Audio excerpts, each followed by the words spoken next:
네, 오늘은 로마서 7장 1절부터 14절까지 말씀을 공부하겠습니다. 우리가 계속 로마서를 공부하고 있는데요. 지난 시간에 이제 우리가 로마서 6장을 공부했습니다. 그래서 로마서 6장을 잠깐 정리하면은 로마서 6장 1절부터 13절까지는 예수 믿고 구원받은 우리가 누구냐, 그 신분에 대해서 말씀했다고 그랬어요. 우리는 누굽니까? 예수 믿고 구원받은 우리는 이제 성령 세례를 받은 자들이다. 이 세례라고 하는 말은 잠근다 그런 뜻입니다. 성령으로 말미암아 예수 믿는 우리들은 이제 그리스도 안에 잠긴 거예요. 그래서 다른 말로 예수 믿는 우리들은 이제 그리스도와 연합한 자인 겁니다. 그래서 이제 예수 믿은 자들은 그리스도 안에 잠겨서 그리스도와 연합돼 가지고 이제 그리스도에 행한 모든 것이 다 우리 것이 된 거예요. 그래서 예수 죽음 내 죽음, 예수 부활 내 부활, 예수 승천 내 승천, 예수님이 지금 하나님 보좌 우편에 계신데 우리도 이제 영으로 그리스도와 함께 지금 하나님 보좌 우편에 앉아 있는 것이다. 이걸 공부했어요. 그래서 이제 우리는 한마디로 그리스도와 함께 죄에 대하여 죽었고 하나님을 대하여 산 자가 되었다. 이것을 공부했어요. 자, 그러면은 그리스도와 함께 죄에 대하여 죽었고 하나님을 대하여 산 자가 되었는데 이제 죄에 대하여 죽고 하나님께 대하여 산 자로 살아야 될 거 아닙니까? 그러기 위해서는 세 가지가 있어야 한다 그랬어요. 첫 번째, 로마서 6장 6절에 알거니와 그랬어요. 알아야 되는 거예요. 성령으로 말미암아 내가 그리스도와 함께 죄에 대하여 죽은 자다. 그리고 하나님을 대하여 산 자라는 것을 알아야 돼요. 성령으로 아는 거예요. 이거는 우리 지식이 아니라. 이걸 보고 이제 성령의 조명으로 안다 그러는 거예요. 내 영이 아는 겁니다. 이걸 알아야 돼요. 그 다음에 알았으면 우리가 그렇게 여겨야 돼요. 알았으면 그렇게 여겨야 돼요. 그게 11절입니다.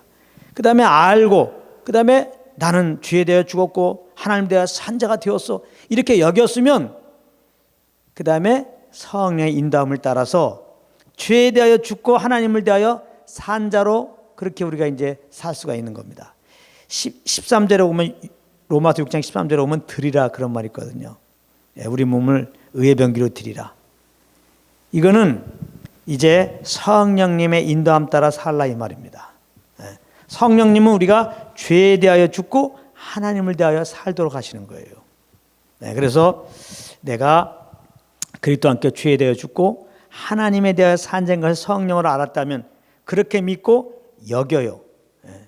믿고 여길 수 있는 건 자꾸 믿음으로 선포하란 말이에요.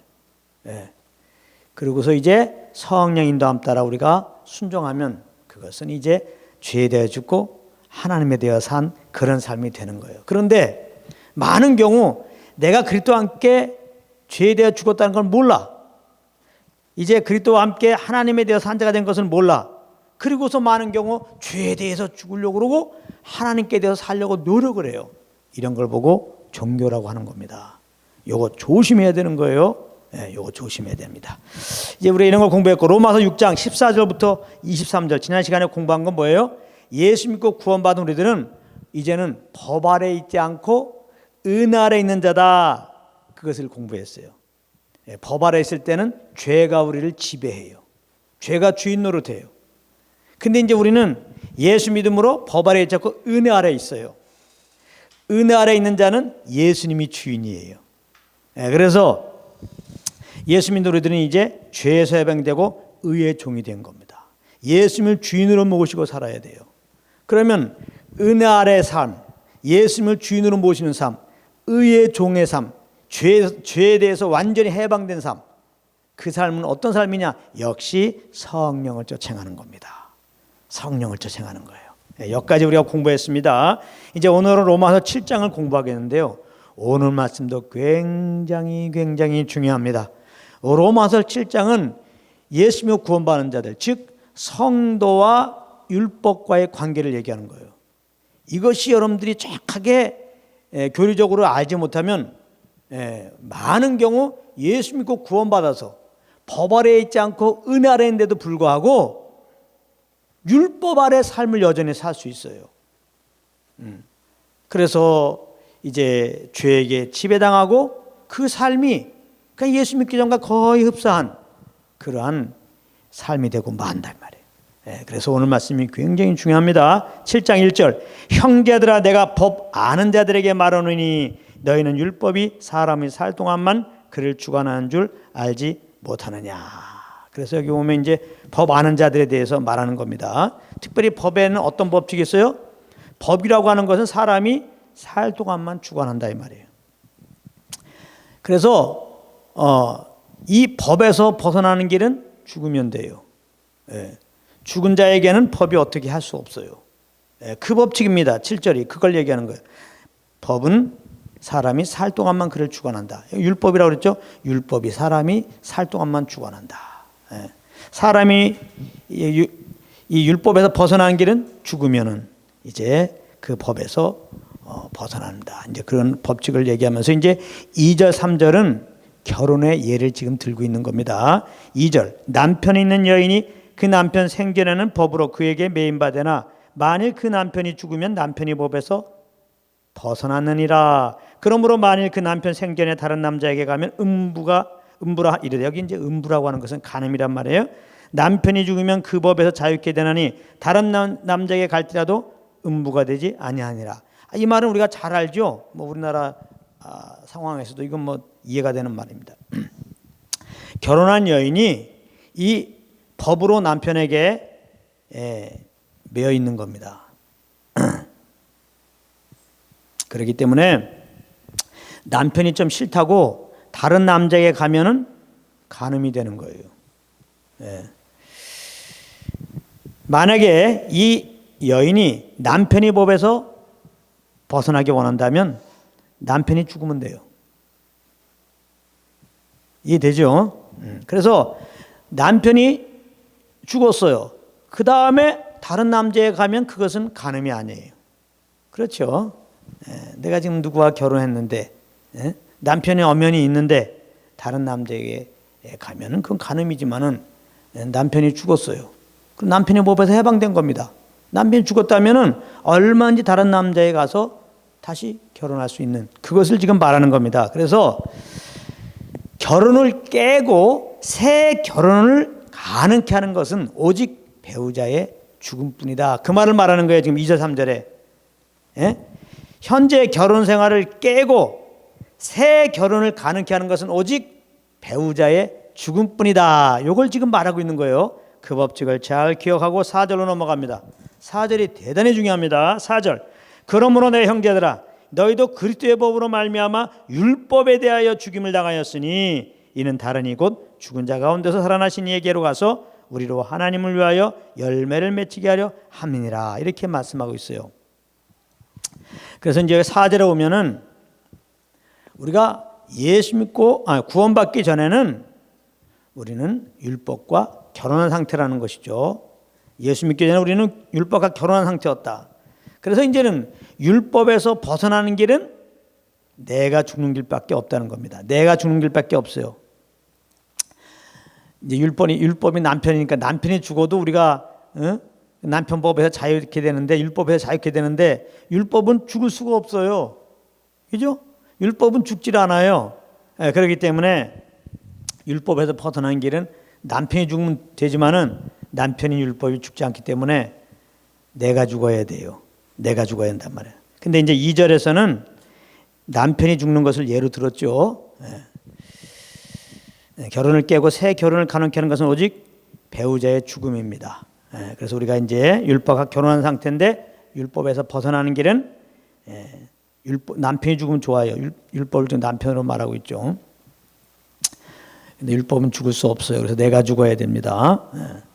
자, 그런데 이제 내가 어떻게 죽냐 이 말이에요. 그 4절에 너희도 그리스도의 몸으로 말미암아 율법에 대하여 죽음을 당하였다 그랬단 말이에요.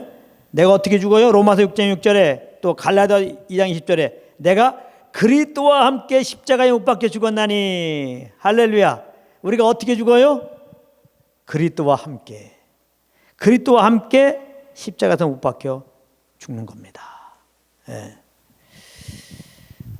그러니까 예수 믿는 그 순간에 우리는 율법에서 벗어나는 거예요. 그리스도와 함께 내가 죽은 거니까요. 율법에서 벗어나는 거예요. 자, 이제 우리는 새 결혼을 할 수가 있게 되었어요. 근데 죽었는데 어떻게 우리가 새 결혼할 수 있는가? 어떻게 살 수 있는가? 그리스도의 부활의 새 생명으로 우리는 새롭게 되었어요. 할렐루야. 새 사람이 되었다고요. 예. 그리스도와 함께 죽었고 그리스도의 그 새 생명으로 우리는 새롭게 되었어요. 새 사람이 되었다고요. 이 새 사람이 이제 새 남편에게 결혼할 수 있어요. 그 새 남편이 누굽니까? 죽은 자 가운데 살아나신 예수 그리스도예요. 그래서 예수 믿는 자들은 그리스도와 함께 죽었고 율법에서 벗어났어요. 그리스도의 그 새 생명으로 새롭게 되어서 이제 새 남편 된 그리스도와 결혼한 자라는 거예요. 할렐루야. 알겠어요? 그러니까 예수 믿는 우리들은 그러므로 첫째 남편인 율법에서 벗어난 거예요. 이제 첫째 남편과 상관없어. 이제 오히려 첫째 남편을 그리워하면 이거 잘못된 거예요. 이제 우리는 새 남편 그리스도와 지금 결혼 생활하고 있는 거야.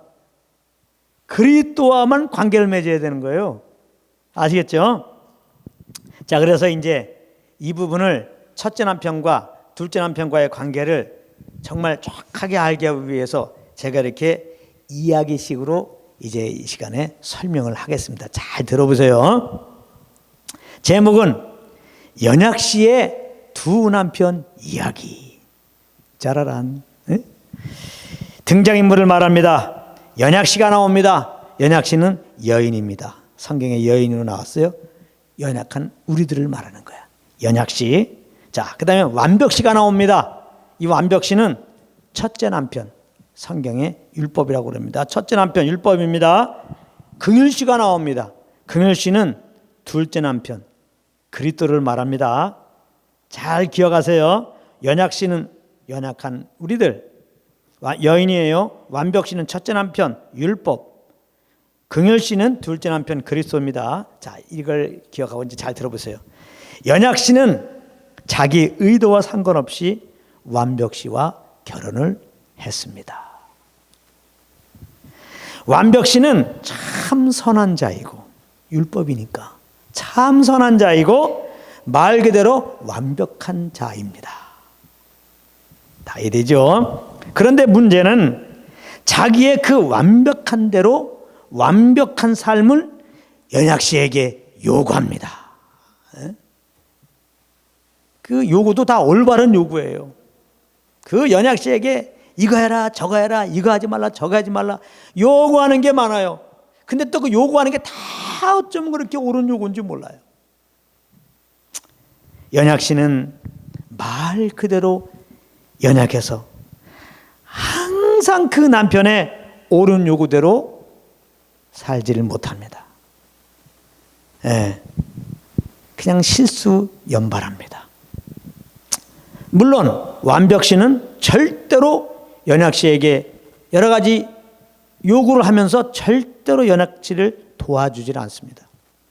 그래서 연약시는 그 마음이 항상 어떻겠습니까? 항상 두려워요. 율법 아래 우리의 상태입니다. 항상 두려워요. 그 마음이 자유할 날이 없어요. 평안할 날이 없어요. 율법 아래 우리들입니다.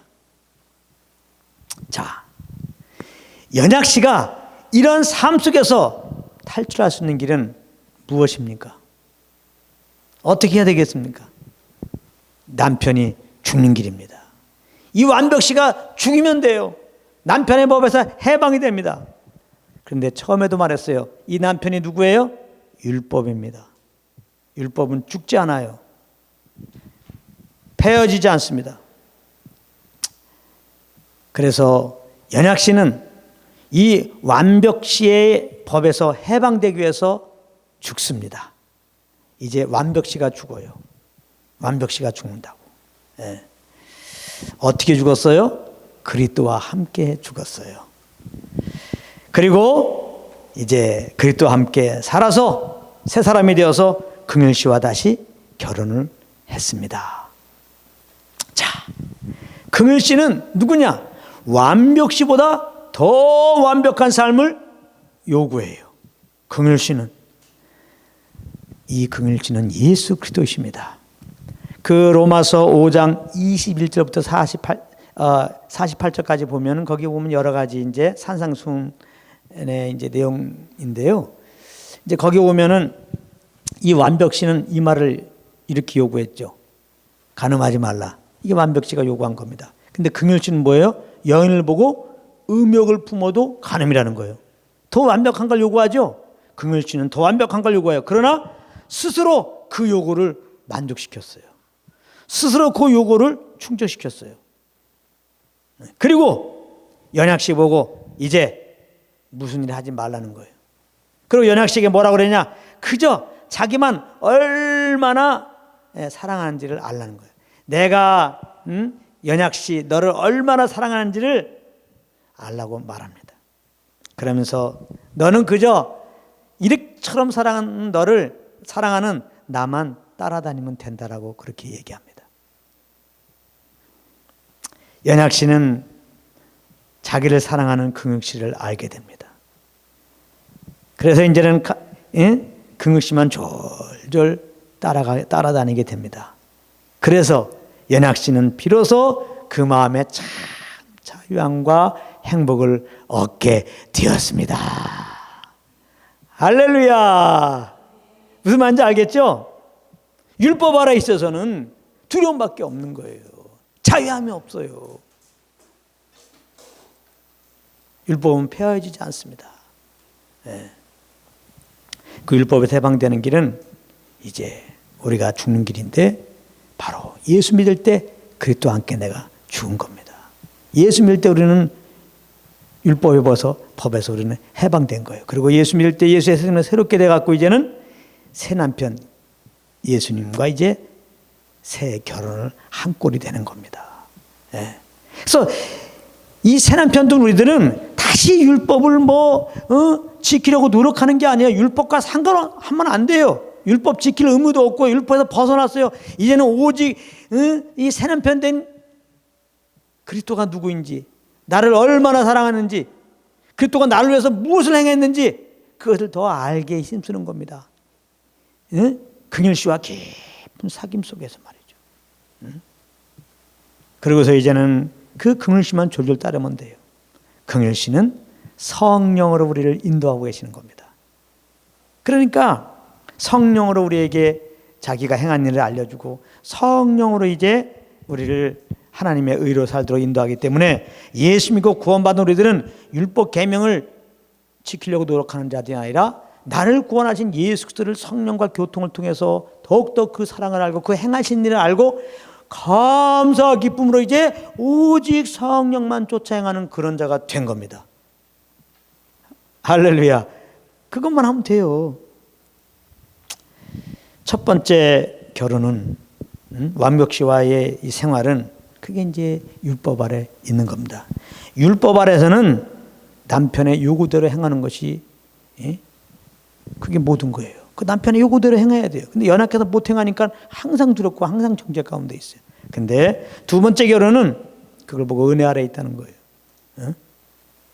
예수 믿는 우리들은 이제 두 번째 결혼한 거예요. 은혜 아래 있는 겁니다.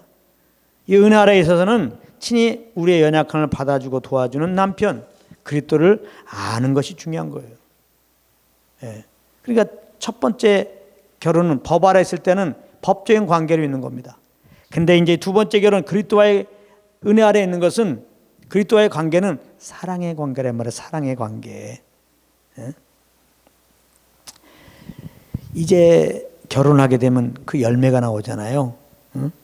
그래서 우리가 긍휼씨와 사실 첫 번째 결혼 때는 어떤 열매 나왔어요? 사망의 열매가 나오죠. 자꾸 죄를 범하니까 그 요구대로 못 살아서 사망의 열매만 나와요. 예수 그리스도와 결혼해서 나오는 열매가 뭐예요? 성령의 열매입니다. 성령의 열매. 그게 갈라디아서 5장 22절 23절이에요. 우리가 성령을 말미암아 주님의 사랑을 알고 정말 이제 감사함으로 성령을 쫙 쫓으면은 나도 모르게 절로 성령 열매가 주렁주렁 맺히게 되는 겁니다. 그게 이제 로마서 7장 4절에서 우리로 하나님을 위하여 열매를 맺히게 하려 함이니라. 열매를 맺히게 한다 이 말이에요. 내가 성령 열매를 맺히는 게 아니라 내가 성화되려고 노력하는 게 아니라 우리가 정말 이제 예수 믿는 다음에 정말 성령으로 말미암아 그리스도의 그 행하심을 알고 감사함으로 이제 성령만 있게 쫓아 행하면 자연스럽게 성령 열매가 나타나게 되어 있는 겁니다. 자, 이제 5절로 갑니다. 우리가 육신에 있을 때에는 율법으로 말미암아 죄의 정욕이 우리 지체 중에 역사하여 우리로 사망을 위하여 열매를 맺게 하였더니. 여기 봐봐. 5절에. 이제 5절 말씀은요, 8절 말씀과 의미적으로 똑같아요. 8절 보면 그러나 죄가 기회를 타서 계명으로 말미암아 내 속에서 각양 탐심을 이루었나니 이는 법이 없으면 죄가 죽은 것입니다. 이거 굉장히 중요한 말씀입니다. 5절 잘 보세요. 그 5절에 이제 구원받기 전에 우리들이 율법 아래 있었는데, 율법 아래 있었을 때 우리 상태를 지금 얘기하고 있는데 잘 보세요. 여기 오면은 계명으로 말미암아 기회를 타가서 이제 죄의 정욕이 올라온다 지금 그러는 거죠. 그래서 죄를 범하게 되고 사망의 열매를 맺는다는 거죠. 그래서 결국은 율법은 우리의 죄성을 일으킨다는 얘기인데요. 잘 들어보세요. 제가 늘 예를 들죠. 아이들이 지금 놀고 있습니다. 아이들이 지금 방 안에서 놀고 있어요. 근데 엄마가 나가면서 한마디 합니다. 야, 다라구이 상자 안에 저 감이 있는데 그거 먹지 마. 다라구의 상자 안에 있는 그 감 먹지 마. 이 말을 하고 딱 합니다. 계명이 떨어집니다. 그럼 아이들이 어떻습니까? 이 계명 받기 전에는 뭐 그냥 아무 문제 없이 지냈는데 갑자기 이 계명을 딱 받으니까 기회를 보게 되는 겁니다. 가만있어 봐. 엄마가 지금 어디쯤 갔을까? 엄마가 지금은 안 오겠지? 엄마가 당장은 안 오겠지라고 이 기회를 딱 생각하는 그 순간에 뭐예요? 갑자기 그 다라구의 상자 안에 그 감이 먹고 싶은 거야. 그죠? 요게 계명으로 말미암아 기회를 타서 올라온 죄의 정욕 이렇게 말하는 거예요. 이 계명이 결국은 죄의 정욕을 일으켰단 말이에요. 율법이 그 역할을 하는 거예요. 죄의 정욕을 일으키는 거예요. 율법이 죄를 억제시키는 게 아니라, 이거 잘 하셔야 돼요. 많은 사람들이 율법을 가리키면서 그 율법대로 살라고 한단 말이에요. 근데 오늘 말씀 뭐예요? 내가 율법을 계명으로 딱 받으면은 갑자기 기회를 다 갖고 이 죄의 정욕이 올라와서 결국은 죄를 범하게 되고 사망의 열매를 맺게 된단 말이에요. 그 애들은 그 다라구의 상자 안에 감을 먹었을까요? 안 먹었을까요? 결국 먹게 된단 말이에요. 그러니까 이 말은 무슨 이게 이제 율법 아래서는 다 이렇게 살고 있는 거예요 지금. 근데 예수 믿고 구원받은 우리들은 율법에 해방되었잖아요. 그러니까 이 계명을 지키는 삶이 되면 안 된단 말이에요. 계명을 딱 지키려고 계명을 여러분들이 가지고 오는 그 순간에 기회를 타가지고 여러분들 죄적이 막 올라와가지고 결국은 죄를 범하고 사망의 열매를 맺게 된단 말이에요. 그러니까 믿는 자들의 삶을 율법의 계명을 딱 두고 그 계명을 잘 지켜들어서 하나님을 섬기려고 그러면 돼요, 안 돼요? 안 되는 거라 이 말이에요. 늘 말하지만 하나님께서 이스라엘 백성들에게 율법을 주신 것은 그 계명을 줘갖고 잘 지켜서 구원받으라 그 말이 아니에요. 죄를 깨닫고 죄인인 걸 깨닫고 예수 믿어서 예수님께 와서 회개하고 예수 믿어서 의롭다함을 얻게 하기 위한 거예요. 자, 이제 우리가 이제 길게 설명하지 않고 가다 보면 그런 얘기가 나오니까 또 나갑니다. 6절. 지금 다 이해가 되죠? 6절. 이제는 우리가 얽매였던 것에 대하여 죽었으므로 율법에서 벗어났으니 이러므로 우리가 영의 새로운 것으로 성일 것이요 의문에 부은 것으로 아니할지니라. 6절 굉장히 중요합니다. 여러분들이 옛날에 공부할 때 중요한 거 별표 그리잖아요. 제가 볼 때는 6절에다가 별표 5개 그려놔야 돼요. 이제는 뭐예요? 예수 믿고 구원받은 우리들은. 이제 첫째 남편에서 해방돼 갖고 둘째 남편과 새 결혼한 우리들은 그 말이에요. 응? 우리가 율법 아래 있던 우리들이 은혜 아래 들어왔는데 은혜 아래 있는 우리들은 그 말이에요. 이제는 예수 믿기 전에서 이제는 예수 믿고 구원받은 우리들은 이 말이에요. 어떻게 살아야 되느냐, 어떤 것이 주님을 섬기느냐, 지금 그 말이니까요. 이거 얼마나 중요한 말입니까? 로마서 7장 6절이 너무나 중요한 말입니다. 자, 여기 오면은 구원받은 자는 누구라고 그래요? 얽매였던 것에 대하여 죽었으므로. 응? 율법에서 벗어났으니, 그러니까 율법 우리를 얽매게 한단 말이에요. 응? 우리 연약하게 지키지도 못하는데 계속 그 법으로 말해 우리를 얽매인단 말이에요. 자유함이 없어요. 정죄만 있고 못 지키니까. 예? 마음 편할 날이 없어요. 하나님에 대해서 두려움만 갖고 있어요. 얽매였던 거에 대하여 죽었다 이 말이에요. 이제 어떻게 죽었어? 예수 믿음으로. 할렐루야. 예수 믿음으로. 예? 내가 율법에서 벗어난 거예요. 법은 살 동안만 죽어난다니까요. 처음에 1절에 말했잖아요. 율법의 사람이 살 동안만 그를 죽어나는지 알지 못하느냐. 우리는 예수 믿는 순간에 그리스도와 함께 내가 죽었어요. 그러니까 얽매였던 것에 대해서 죽었단 말이에요. 예. 이제는 율법에서 벗어난 거예요. 이제는 이걸 자꾸 잘 알아야 돼. 근데 자꾸 믿는 자들이 예수 믿고 그리스도와 함께 내가 죽었으니까 율법에 얽매여서 죽었다. 율법에서 벗어났다. 그러니까 율법과 상관하지 말란 말이에요. 율법 계명을 자꾸 지켜서 하나님을 섬기려고 하는 그 일들을 하지 말라는 거예요. 아예. 예? 율법에 대해 죽었단 말이에요. 죽었어. 죽은 자가 뭐 말이 있어요. 율법에 대해 죽었단 말이에요. 계명에 대해서는 꿈쩍도 하지 말란 말이에요. 이제는 무슨 말인지 알겠어요? 탐내지 말라 그러면 꿈쩍도 하지 마. 난 그런 계명에 대해서는 죽었어. 그게 율법에서 벗어났다. 얽매에 대해서 죽었다는 말이에요. 근데 왜 계명을 지키라고 그러죠? 벗어났는데 말이 안 되는 겁니다. 그러니까 자꾸 여러분들 지금까지 그냥 알고 있는 어디서 주워 들은 얘기 같고 그 말씀에 근거된 거 아닌 잘못된 가르침 받은 거 같고 이제 여러분들이 이 말씀을 받아들이지 마세요. 이상하다 그러지 말라고. 이 말씀을 보라고. 그 이단들과 얘기할 때 참 답답한 게 뭡니까? 아무리 올바른 말씀해도 안 됐죠. 자기네 그 잘못된 거 그냥 그거 갖고 주장하고. 나는 복음을 이렇게 증거할 때 답답한 게 많아요. 솔직하게 성령을 말미암아 교리적으로 정확하게 복음을 가지고 가르치는 사람들이 많지 않습니다. 여러분들이 이제 저의 말씀을 몇 개 들어보세요. 동영상에. 그러면 율법과 복음이 딱 정립이 될 겁니다. 그러면 정립된 다음에 제가 뭐 그냥 무조건 판단하라 그런 뜻이 아니라 한번 그 말씀을 가지고 여러 이렇게 다른 분들의 설교를 들어보십시오.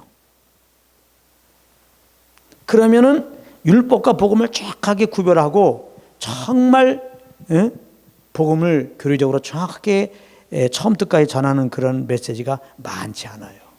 제가 지금 잘난 척 하려고 그러는 게 아니라 많은 분들의 그 메시지 전하는 걸 제가 깔라고 그러는 게 아니에요. 저는 다 이해됩니다. 여러분들 신학교에서 복음 가르쳐 주지 않아요? 그리고 신학으로 복음을 아는 게 아니에요. 신학은 성령의 계시로 성령의 조명으로 아는 거예요. 이렇게 하나님의 은혜로 복음을 교리적으로 잘 깨달아. 그리고 복음에 안경을 끼고 창세부터 계시록까지 이렇게 그걸 해석할 줄 아는 먼저 이렇게 배운 사람으로부터 배워야 돼요.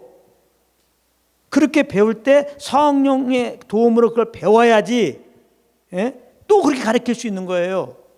근데 신학교에서도 안 가르치고. 그러니까 대부분 목사님들은 사실은 그냥 위에 목사님들이 한테 그냥 교회 다닐 때 받은 설교 듣고 이렇게 할 때 그냥 배운 거 그런 거 갖고 이렇게 말씀 전하는 거예요. 솔직하게.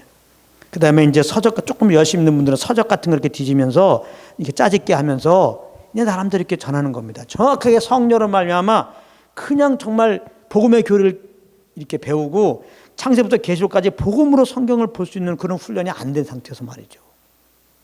네. 그 신약에 보게 되면 사도 바울이 교훈이라는 말 많이 써요. 이 교훈이 닥트이라는 말입니다. 그리스도의 교훈에 창념하라.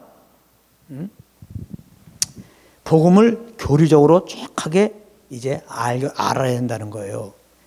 복음을 교리적으로 알게 힘써야 된다는 거예요. 죄가 무엇인가? 성경에 죄들이 무엇인가? 영어로 sin이 무엇인가? sin지가 무엇인가? 그럼 sin은 어떻게 해결되는가? 신제는 어떻게 해결되는가? 그럼 정확하게 압니까? 이런 걸 다 정확하게 알아야 한다는 거예요. 구속이라는 말이 무엇이냐? 우리가 의롭다한 근거가 뭐냐? 이걸 다 교리적으로 정확하게 알아야 한단 말이에요.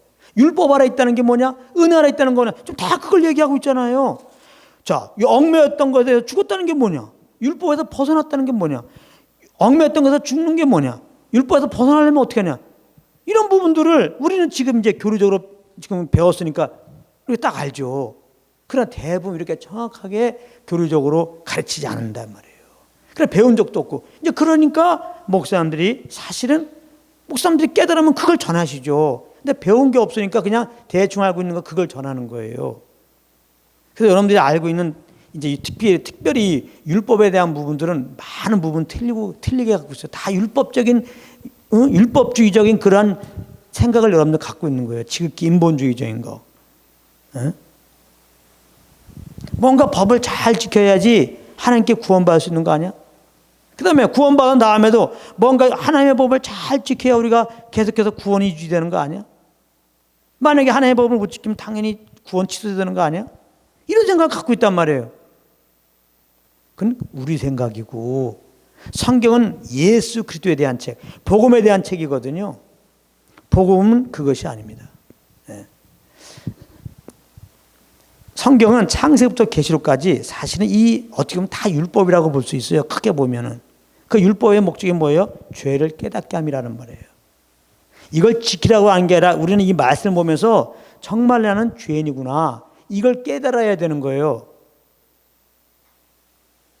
그리고 성경은 예수 그리스도에 대한 거라고 그랬죠. 그래서 메시아를 계속해서 보낸다는 거예요. 구약의 말씀은. 그리고 신약에서는 메시아가 오셨어요.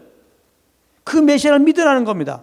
그러니까 성경을 보면서 이 계명을 지키라는 게 아니라 이 계명들을 보면서 아 내가 죄인인 걸 깨닫고 그래서 나는 이 죄로 말미암아 심판받고 죽어야 된다 이 말이에요. 무슨 내 의로 지금 하나님을 기쁘게 드리려고 노력하냐고. 율법을 잘 지켜서 구원받고 또 구원받은 다음에 율법을 잘 지켜서 의롭다함을 유지하거나 율법을 잘 지켜서 복받겠다고? 이건 말이 안 되는 거예요. 우리는 연약해 율법을 지킬 수가 없습니다. 우리는 예수 믿어도 육신이 있기 때문에 이 죄성을 가지고 있어요. 그래서 예수 믿고 구원받은 다음에도 여러분들 율법을 내가 지키려고 그러면 똑같이 이 죄의 정욕이 올라오게 돼 있어요. 그래서 결국은 또 죄를 범해요. 여러분들 심령의 사망 속에 떨어집니다.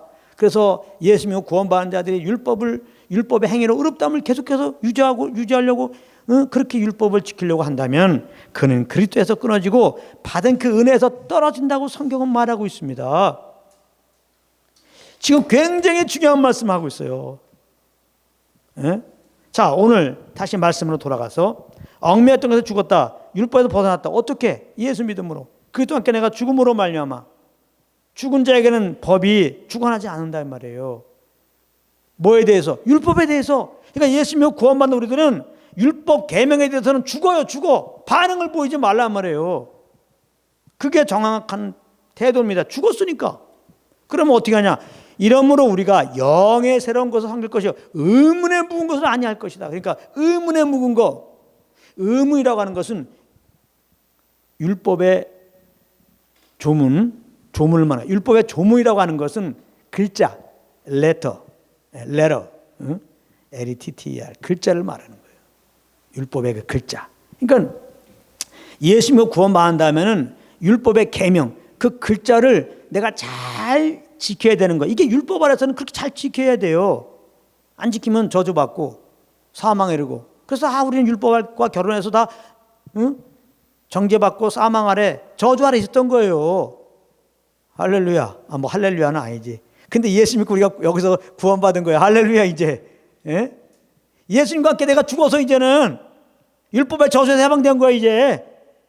율법에서 이제 벗어난 거란 말이에요. 율법에서 죽었다니까. 그러니까 율법의 계명에 대해서는 반응을 하지 마. 율법의 계명이 이렇게 나왔으니까 그 계명을 따라 내가 이렇게 산다. 이게 아니란 말이에요 이제는. 아직 이해가 안 됐습니까? 율법에 살인하지 말라 그랬어. 그러니까 내가 살인하지 마야지. 이건 틀린 겁니다. 계명을 지키려고 하지 말란 말이에요.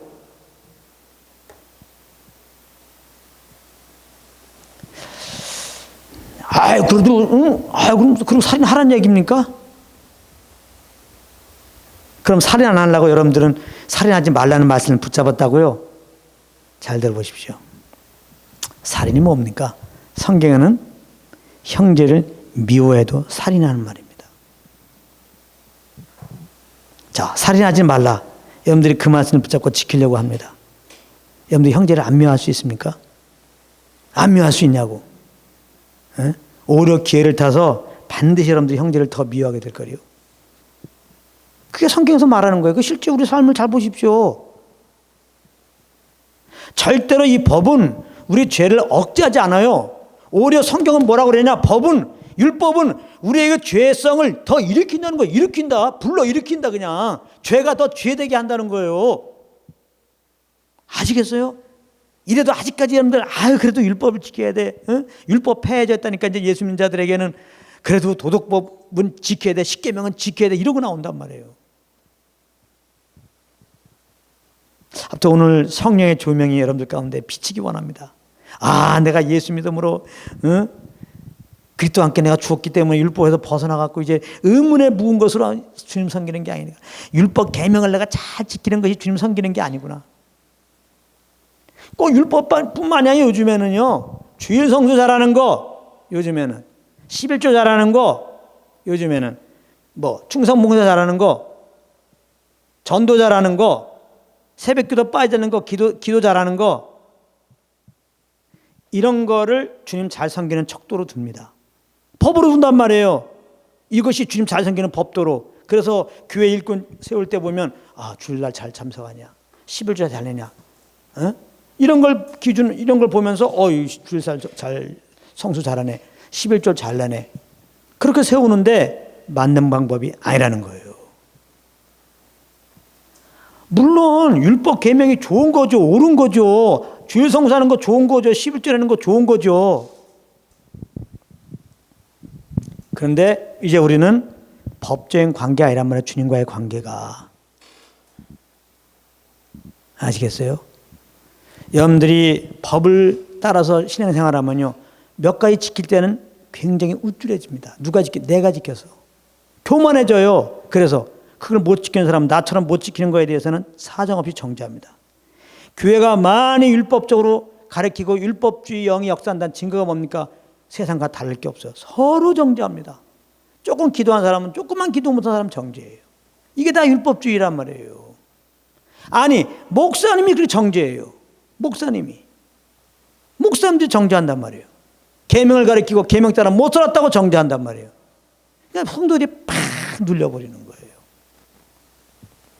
끝까지 들어보십시오. 또 여기까지만 들으면 또 이상하다고 그러니까 끝까지 들어봐요. 오늘 말씀이 그걸 말하니까 의문에 묵은 것을 아니하라는 게 그 말이라 이 말이에요. 법적인 관계가 아니에요. 이제 우리는. 자 그러면 어떻게 예수 믿고 어떻게 주님 섬겨? 이제 그 얘기하잖아요. 여기 영의 새로운 걸로 섬기란 말이에요. 영의 새로운 걸로. 영의 새로운 게 뭐예요? 성령을 쫓아 섬기라 이 말이에요. 이게 영이라는 영의 새로운 것이라는 건 성령을 쫓아 섬기라 이 말이에요. 이제는 성령의 인도함을 받으라 이 말이에요. 이제 그래서 성경은 그걸 너무나 많이 말하고 있어요. 빌립보 3장 3절에 하나님의 성령으로 봉사하고, 이 봉사는 워십입니다. 워십 인 스피릿이에요. 영 안에서 예배. 자, 우리는 예배 그러면 뭐예요? 주일날 빠지지 않고 나오면 그래갖고 안 했다 일어났다 또 헌금 내고 찬양하고 그러면 예배 드렸다고 생각하죠? 예배일 수도 있고 아닐 수도 있단 말이에요.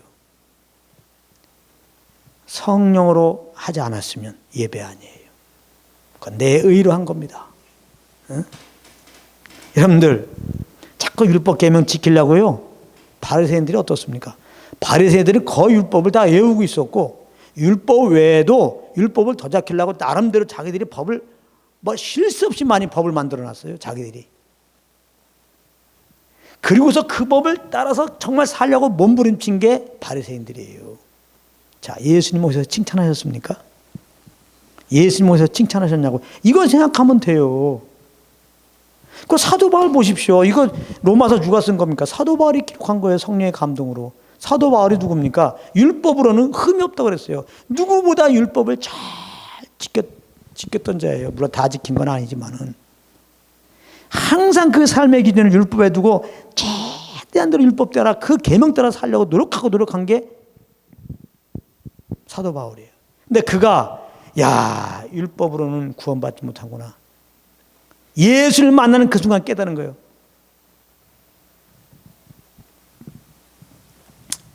그리고 예수를 믿고 이제 성령과 함께하면서 내 영혼의 이러한 자유함 가운데서 이제 내가 뭐 하나님께 뭔가 내가 행한 대로 복을 얻으려고 하는 게 아니라 이런 죄인은 죄인은 형벌 받고 심판 받고 죽어야 됩니다. 이 죽을 죄인을 위해서 예수님이 죽으시고 부활하고 날 이렇게 살려놨으니 거저 감사합니다. 그저 감사합니다. 그래서 감사함으로 그냥 성령 인도함 따라 그냥 그렇게 사는 거예요. 예수 이름으로. 할렐루야. 조건이 없어. 그냥 감사함으로 날 구원하신 주님께, 영원히 구원하신 주님께. 루터도 마찬가지예요. 루터도 굉장히 당시에 그 복음도 가려지고 아주 수도사였잖아요. 그냥 자기 몸을 복종시켜갖고 나름대로 구원하려고 열심히 노력한 사람 중에 정말 노력한 게 루터였어요. 근데 그가 복음을 깨닫고 오직 믿음으로만 의롭게 된다고 그렇게 말한 거 아니겠어요? 좀 율법을 지키려면 바울처럼은 좀 지켜봐요. 그러면 바리새인들만큼만 그렇게 한번 지키려고 해봐요. 그러면 이제 알 텐데 이거 너무 힘들다. 절대 의문에 묵은 것으로 섬기는 게 아닙니다. 그럼 뭐냐? 영의 새로운 거, 성령의 인도함 받는 겁니다. 성령의 인도함 받으려면 성령과 교통이 돼야 되죠. 성령과 교통을 하게 되면 성령님은 자기 아들을 아끼지 아니고 내어주신 그 하나님의 사랑을 우리에게 내 영 가운데 알게 하시죠. 우리를 구원하기 위해서 정말 피 한 방울 남김없이 쏟으신 예수 그리스도의 은혜를 우리에게 알게 하시죠. 우리 주 예수 그리스도와 그의 십자가에 못 박힌 것이 어떤 의미인가를 우리에게 알려주시죠. 성령과 교통 속에서 있으면 정말 그 풍성하신 하나님의 사랑, 측량할 수 없는 예수 그리스도의 은혜를, 그 십자가 은혜를 우리가 알게 되죠. 그래서 그 하나님의 사랑과 예수 그리스도의 그 십자가 은혜로 말미암아 내가 구원받았다, 새 사람이 되었다, 예수의 새 생명으로 내가 새롭게 되었다, 율법 아래 있지 않고 은혜 아래 있게 되었다. 이제 내가 죄의 종로로 하지 않는 것은 예수님을 주인으로 모셨으니까 예수님을 주인으로 모시고 사는 길은 이제는 이 정욕대로 사는 게 아니라 내 안에 이제 오신 성령을 쫓아 행하는 거구나. 이렇게 마음의 정함이 되고 성령을 쫓아 행하게 돼 있어요. 그래서 성령께서 우리에게 주신 소원함 따라서 우리가 말하고 행하게 돼 있어요. 그게 다 예배입니다. 그게 하나님을 섬기는 거예요. 예? 그러니까 성령과 교제에서도 하나님의 사랑과 예수 그리스도의 감사함으로 이제 성령이 주신 소원함 따라 지금 쌀을 씻습니다. 다 예배입니다. 감사함으로 누구에게 대접합니다. 다 그게 예배예요. 감사함으로 그냥 다 걸어갑니다. 운동합니다. 저는 항상 감사해요. 예? 예수 안에 있는 자들 항상 감사하고 그랬잖아요. 감사도 노력하라 그 말이 아니에요. 우리는 간섭할 수 없죠. 이미 구원받았으니까. 근데 성령으로 교통하면 성령께서 하나님의 사랑과 예수 그리스도의 은혜를 내 영 가운데 알게 하셔갖고 감사 안 할 수가 없어요. 그래서 성령님을 의지하고 성령 인도함이라는 게 뭐냐? 늘 성령님과 교제하면서 감사하면서 지내는 거예요, 사실은. 감사함으로 나에게 준 소원함 따라 그냥 사는 거예요, 이렇게. 너무 뭐 성령 인도함을 이렇게 인도함 또 받으려고 노력할 거 없어요. 그렇게 성령의 인도함 받기가 힘들면 뭐 또 성령 인도함 받으라 그렇게 하지 않죠. 성령으로 섬기는 게 주님 섬기는 거라고 얘기하지 않아요. 너무 쉬운 거예요. 나중에 이제 우리가 지금 성령의 음성 듣게 하겠지만은요. 그렇게 어려운 게 아니에요. 한마디로 그 예수 믿기 전에는 그러니까 죄의 종이니까 그러니까 죄의 소욕 따라 살고 있잖아요. 죄의 소욕 따라 사는 게 어렵습니까? 그냥 지금 생각하고 말하고 사는 게 다 예수 믿는 사람들 다 죄야. 저게 죄의 종으로 사는 거예요. 예수 믿고 구원받은 우리들은 새 사람이 되었어요. 그러니까 내 편에서는 난 그리스도 안에 새 사람이 되었다. 예수님의 새 생명으로 새롭게 되었다. 이걸 기억하고 늘 있어요. 나는 그리스도 안에 새로운 피조물 되었다. 이걸 늘 기억하란 말이에요. 난 죄에 대해 죽고 의에 대해 살았다. 아까 말했잖아요. 항상 그걸 믿고 선포하고 있어요. 그러면서 내 안에 성령님이 계신 걸 의지하고 성령님 감사합니다. 나를 인도하소서 하고 성령님께 내 삶을 맡기고 그냥 감사함으로 날 구원한 주님께 감사하면서 그냥 이렇게 주시는 소원함 따라 움직여요. 다 주님이 주신 소원함입니다. 만약에 잘못된 소원함이라면 성령님이 근심해서 답답해요. 그땐 잠깐 멈춰보세요. 그러면 잘못된 동기가 나올 거예요. 그럼 그건 잘못했습니다. 자백하고 또 이제 성령님을 의지하고 감사함으로 또 지내보세요. 감사함으로 나를 이렇게 구원한 주님 감사합니다. 오직 나의 말하고 일한 건 먹고 마시는 건 다 주님의 영광이 되기 원합니다. 이런 마음 가지고 이제 내가 새롭게 된 걸 믿고 성령이 함께하는 걸 믿고 여러분들이 소원함 따라 움직여 보십시오. 그냥 그것만 하면 돼요. 예수 믿기 전에는 구원받지 않았으니까 당연히 그냥 육체의 정욕으로 살았어요. 예수 믿은 다음에 당연히 그 생각해죠. 육신적으로 살면 안 되는데 새롭게 됐으니까 나는 그리스도 안에서 오늘 새롭게 된 자야. 난 죄에 대해 죽고 의에 대한 산 자야. 나 율법 아래 되고 은혜 아래 있는 자야. 나는 의문에 묵은 거 섬기는 게 아니라 영의 새로운 거 섬기는 거야. 이제 내 안에 주님이 계셔. 이제 이 주님의 소원함 따라 사는 거야. 하면서 이제 성령님을 의지하고 나를 구원한 주님께 감사하면서 그 주시는 소원함 따라 사세요. 성령 인도함 따라 사는 거예요. 그게 다 예배입니다. 할렐루야. 그러니까 예수 믿고 구원받는 우리들의 삶은 예수 그리스도와의 이 결혼 생활인데 이거 사랑의 관계라니까요. 성령과 교통 가운데 그 이끌림 받는 거니까 성령과 교통 가운데 주님의 사랑을 알게 되죠. 그 사랑에 겨워서 움직이는 거죠. 말하자면 나에게 베푸신 구원의 은혜에 겨워서 내가 하는 거죠. 네. 이거예요. 그래서 성경을 잘 보세요. 감사로 제사를 때 하나님 영광 받는 거예요. 무조건 구약에 물론 점흠도 없는 양을 가지고 와서 제사 드리라 한다 할지라도 점도 흠도 없는 아주 깨끗한 양 가져도 그 속에 감사함이 없으면 안 돼요. 내가 살 죽어야 되는데 애매한 양의 죽음으로 말미암아 나를 이렇게 속죄하신 주님 감사합니다. 응? 속죄하신 주님께 하나님께 감사하며 나가지 않았으면 이사야 1장에 보면은 그런 감사 없는 그런 재물에 대해서 막 지기에 곤비하였다. 신약에도 보세요. 기도할 때도 감사함으로 기도해라. 찬양할 때도 마음에 감사함으로 찬양하라. 다 감사해요. 그래서 여러분들 정말 이거 잘 하셔야 돼요. 예. 그래서 이제 우리가 이제 감사함으로 성령을 쫓아갈 때 그럼 성령님이 예를 들면 십계명을 어기는 그런 삶으로 인도하겠습니까? 아니란 말이에요. 그러니까 성령을 쫓아가면은 율법 요구를 이루는 삶이 자연스럽게 되는 거예요. 그리고 율법이 요구하는 게 뭐예요? 사실은 사랑이죠. 사랑의 율법의 완성이다. 성령을 인도함 받는 건 보세요. 성령으로 인도함 받는 것은 주님의 사랑 안에 생각하는 거죠. 주님이 날 사랑하시는 예수 그리스도의 사랑을 따라 생각하는 거기 때문에 성령 인도함 받는 것은 주님이 날 사랑한 사랑으로 사랑하는 거예요. 그래서 성령 인도함 받는 것은 그 자체가 율법의 요구를 이루는 삶이 되는 거예요. 할렐루야. 요한일서에 새 계명을 주었다. 예? 주님 내가 너를 사랑한 것처럼 사랑하라고 새 계명이라고 또 그냥 도덕법은 아니고 그냥 서로 사랑하는 거는 또 우리가 새 계명이니까 서로 사랑을 해야 돼. 또 그러면 안 돼요. 새 계명을 구약 율법처럼 그런 계명으로 알면 안 된단 말이에요. 성령을 쫓아 행하는 게 새 계명을 지키는 거예요. 아멘. 자, 오늘 말씀이 너무 중요하기 때문에 믿음은 자꾸 그리스도의 말씀, 이 복음을 듣는 가운데 오니까 잘 이해 안 되는 분들은 이 동영상 몇 번이고 돌려서 좀 들어서 성령님 깨닫게 해달라고 그래서 이제는 제발 율법에 매이는 멍에 매는 그런 삶을 신앙생활 하지 마십시오. 그래서 맨날 잘난 척 한다든지 못 지켜서 정죄받는 삶 살지 마시고 정말 항상 은혜 아래서 성령 교통 속에서 예수 그리스도의 그 은혜 알고 감사와 기쁨으로 성령의 인도함 받는 그래서 주영 인도 자유함이 있다. 내용에 말할 수 없는 자유함과 정말 하나님 나는 먹고 마시는 게 아니라 이제는 성령 안에서 의와 평화가 희랑 때는 항상 정말 주님의 의를 따라서 정말 주님이 주시는 평강과 그 기쁨으로 여러분들이 살아내는 그래서 환경이 아무리 어렵고 예수 믿는 우리들 예수님이 시기해 갖고 우리를 너무나 미워하는 세상으로 말미암아 핍박을 당해도 즐거워하고 오히려 더 기뻐하는 그런 삶의 열매가 있기를 예수님으로 축복합니다.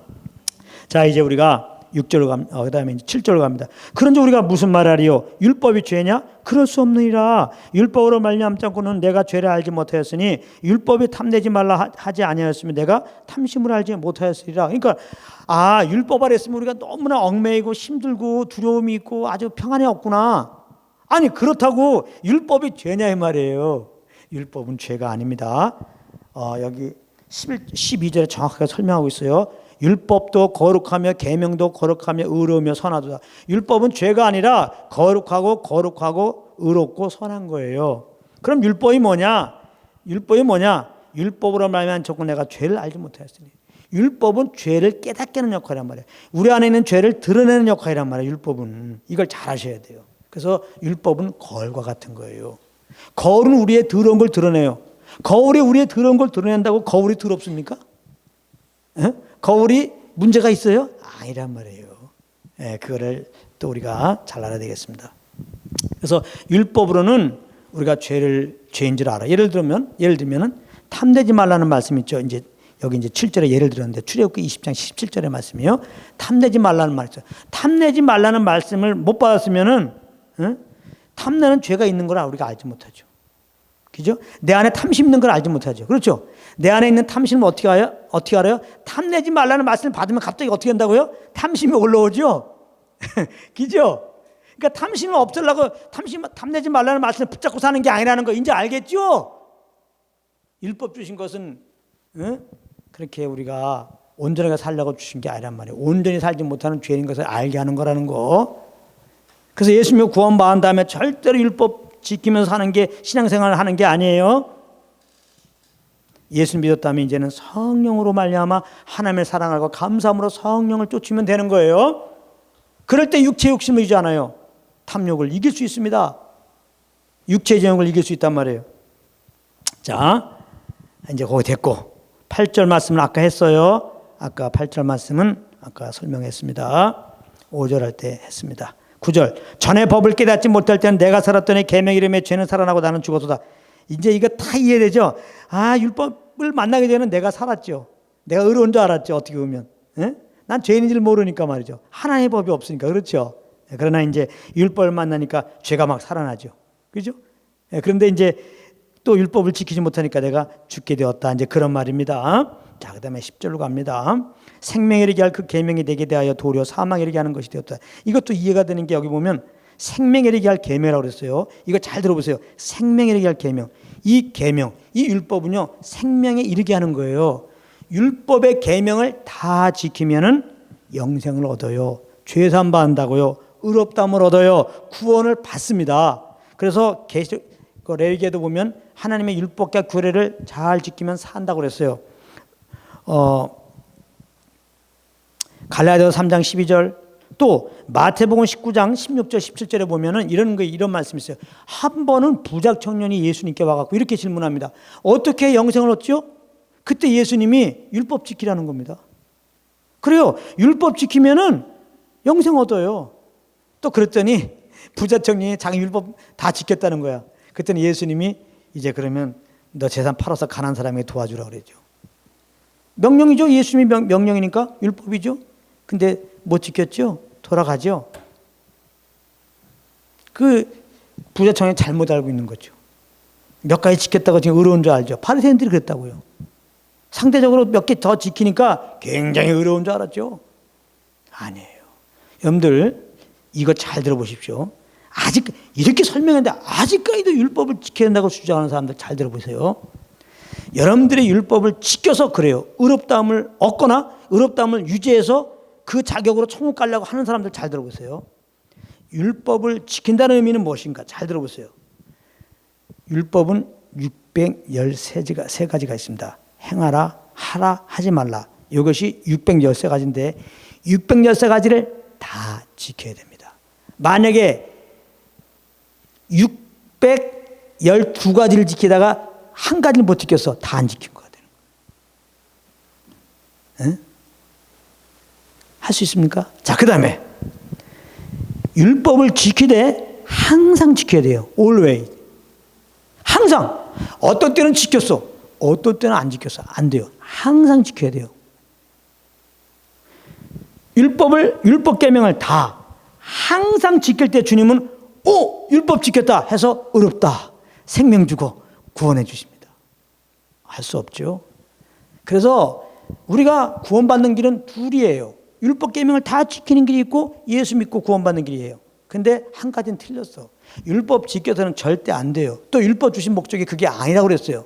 오히려 죄를 깨닫고 예수 믿어서 의롭다함을 얻게 된 거예요. 그래서 예수 믿어서 의롭다함을 얻으면 영원히 의롭다함을 얻은 거예요. 우리가 의롭다함을 얻은 근거가 뭐라 했어요? 예수의 피라고 그랬어요.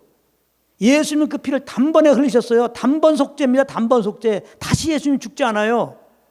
그 피는 영원히 살아있어요. 예수님이 영원히 다시 죽지 않고 영원히 살아있는 한 예수의 피는 영원히 그 효력이 있어요. 그 말은 뭐예요? 예수의 피로 의롭다함을 얻은 자 우리들은 영원히 의롭다함을 얻었다는 거예요. 그 하나님의 은혜로 믿음으로 우리는 의롭다함이 유지되고 정확하는 겁니다. 그러니까 예수 믿고 구원받은 다음에 의롭다함을 유지해서 또 복을 받기 위해서 뭔가 계명을 잘 지키고 뭔가 교회법을 잘 지킨다고 하는 그거 잘못된 거니까 다 내려놓으세요. 그런 법적인 관계로 주님 섬기면 안 돼요. 우리 긍휼씨 예수 그리스도는 그걸 너무나 기뻐하지 않아요. 내가 다 율법을 이루었고 율법의 마침이 되었으니 너는 나와 상관하면서 내가 너에게 행한 그 일들 던. 그래 율법 아래서는 두예요. 두. 뭔가 자꾸 행해야 돼. 은혜 아래서는 던입니다. 던. DON이. 예수님이 다 행하는 것을 우리가 성령으로 알고 감사함으로 그렇게 참 자원함으로 성령을 쫓아 사는 거예요. 그냥. 여기까지 잘 알았죠. 자, 그 다음에 그래서 근데 10절에 이렇게 생명 이르게 할 계명이 내게 도려 사망 이르는 것이 된다. 생명 이르게 하는 계명이죠. 우리는 연약하게 못 지키니까 결국은 사망에 이르게 되는 거란 말이에요. 알겠죠? 자, 11절. 죄가 기회를 타서 계명으로 말미암아 나를 속이고 그것으로 나를 죽여놓은 자. 자, 11절도 잘 들어보세요. 이게 무슨 말이냐면요. 죄가 잘 보세요. 죄가 이 죄성이거든요. 죄가 기회를 타서 계명으로 나를 속였다 이 말이에요. 아까 말했죠. 계명이 딱 오게 되면 갑자기 어때요? 이 죄 소욕이 이렇게 올라와요. 자, 그러면 잘 보세요. 아까 이제 다락위의 상자 안에 넣어둔 감. 이걸 계명으로 받았습니다. 다락위의 상자 안에 넣어둔 감을 먹지 말라. 이 계명을 받았어요. 이 계명을 받으면 기회를 타갖고 이제는 내 속에 죄성이 올라오죠. 아, 저 다락위의 상자 안에 넣어둔 감을 먹고 싶은 그 죄의 정이 올라오죠. 그죠? 그러니까 그러면서 뭐라고 그래? 이 죄의 정이 뭐라고 그래요? 야, 다락위의 상자 안에 넣어둔 감 먹으면 먹어도 괜찮아. 이렇게 하겠죠? 먹어도 괜찮아. 속인단 말이야. 이 죄가 우리를 속이는 거야. 이 죄는, 이 죄성은 우리를 속이는 거예요. 여기 속아 넘어가 안 돼요. 그리고 죽이는 자예요. 결국 우리를 속여서 죄를 범하게 한다면 죽인단 말이에요. 그래서 이 말씀은 야고보서 1장 14절 15절의 말씀인데요. 욕심이 잉태한 자 죄를 낳고 죄가 장사한 자 사망을 낳느니라. 네. 그래서 욕심이 잉태한 자 어떻게 욕심이 일어나요? 율법 아래 살면은. 여러분들 율법 계명을 지켜서 나름대로 11조 잘 내고 주일성을 잘하는 교회법을 잘 지키는 걸로 말미암아 여러분들이 하나님과 관계를 맺고 하나님 섬기려고 하면은 여러분들은 죄성이 올라옵니다. 여러분들은 그래서 죄를 범하게 돼 있어요. 네. 그 사망의 열매를 갖게 되는 겁니다. 조심하라고요. 이제 우리는 율법에 대해서 뭐 한대요? 죽었어. 계명에 대해서는 아예 꿈쩍도 하지 마요. 계명으로 여러분들은 하나님께 나가지 말란 말이에요. 계명 붙잡고. 누구 붙잡고 나가요? 예수 붙잡고 나가요. 누구의 인도함 따라 나가요? 성령 인도함 따라 나가요. 아시겠죠? 네, 그 다음에 이제 12절. 이로보건대 율법도 거룩하며 계명도 거룩하며 의로우며 선하도다. 계속 말씀드렸죠. 율법은 절대 죄가 아닙니다. 네, 거룩한 거예요. 율법은 아무 문제가 없어요. 율법은 죄도 아닙니다. 13절에 선한 것이 율법은 선한 겁니다. 내게 사망이 되었느냐? 율법은 사망을 가져오는 게 아닙니다. 율법이 사망을 가져오는 게 아니에요. 죄가 가져옵니다. 우리 안에 있는 죄가 사망을 가져오는 거예요. 근데 우리가 율법 계명을 지키려고 하면은 기회를 타서 이 죄가 속이고 나를 죄를 범하게 해서 이 죄가 사망에 이르게 하는 거예요. 그걸 잘 아셔야 된단 말이에요. 그래서 그것으로 말미암아 나를 죽게 하였느니 이는 계명으로 말미암아 죄로 심히 죄되게 하면 이거 잘 보세요. 다시 한번 여기 얘기한단 말이에요. 계명으로 말미암아 내가 어떻게 했어요? 죄로 심히 죄되게 한단 말이에요. 율법 계명은 우리에게 어떤 역할을 하냐면 죄를 깨닫게 해요. 그다음에 죄를 막 일으켜요. 죄의 막 욕망을 막 불러 일으켜요. 막 불같이 일어나게 해요. 그다음에 죄가 더 죄가 되게 해버려요. 여러분들 그런데 여러분들은 율법 아래 살려고 그래요? 율법 계명 지켜갖고 뭐 교회법 잘 지키는 그것으로 말미암아 하나님께 나가려고 그래요? 물론 율법이 귀해요. 교회법도 귀해요. 단지 그 자체를 여러분들이 지킴으로 말미암아 하나님께 예배드린다고 생각하고 하나님 섬긴다고 생각하고 거기서 옳게 여겨갖고 또 뭔가 복 받으려고 그래요. 큰일 납니다. 여러분들은 삶을 보세요. 죄 뺏기 짓지 못해요. 이제 다음 시간에 공부할 겁니다. 사도 바울이 그런 적이 있었어요. 그 율법 아래도 있었고 은혜 아래도 있었는데 잠깐 깜빡할 때 우리 육신이 있기 때문에 잠깐 성령 못 주면 율법 아래 들어가거든요. 다시 이제 내 의로 살다 보니까 그냥 정죄 속에 빠져가지고 오라, 이 사망의 몸에서 누가 나를 건지랴, 이런 고백까지 가거든요. 잘 아세요. 율법은 죄를 이렇게 죄되게 한다. 자, 그 다음에 14절 가면은 그래서 율법은 신령한 줄 알고, 율법은 신령해요. 나는 육신에 속하여 죄 아래 내가 문제라 이 말. 내가 육신에 속한 내가 문제라 이 말이에요. 육신에 속한. 예, 그래서 이제 연약한 우리는 율법을 지킬 수 없기 때문에, 그 요구 따라 살 수 없기 때문에 사실 우리는 정죄받아야 돼요. 그래서 심판받고 지옥 가야 되는데, 율법이 연약할 수 없는 것을 하나님이 하셨어요. 그 아들 보내서 대신 정죄받게 하셨어요. 그리고 대신 이제 우리의 죄사함과 이 죄에서 자유케 되기 위해서 피 흘려 죽으신 겁니다. 그래서 우리가 이제 죄에서 자유케 될 수 있는 거, 곧 율법에서 자유케 될 수 있는 거, 율법이 형벌해서 자유케 될 수 있는 거, 십자가에서 피 흘려 죽으시고 부활하신 예수님을 구원자로 영접합니다. 그러면 예수님과 함께 내가 죽어서 이제는 율법에서 벗어난 거예요. 그럼 예수의 생명으로 새롭게 되어갖고 이제는 예수님을 새 남편으로 두고, 예수님이 율법 요구를 친히 다 이루셨어요. 우리에게 율법의 요구를 지킬 의무가 없다는 겁니다. 그거 신경 쓰지 말고 내가 너에게 이렇게 너를 구원하기 위해서 너의 연약함을 도운 나의 행함을 안 하는 거예요.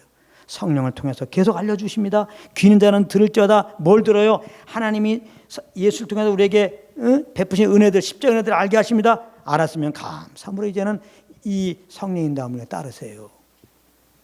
그러면 다 그게 예수 그리스도를 위한 것이고 하나님 아버지만 위한 것이고, 조건 없이 모든 영광 돌리는 정말 아버지께 예배하는 삶이라는 거 여기까지 하겠습니다.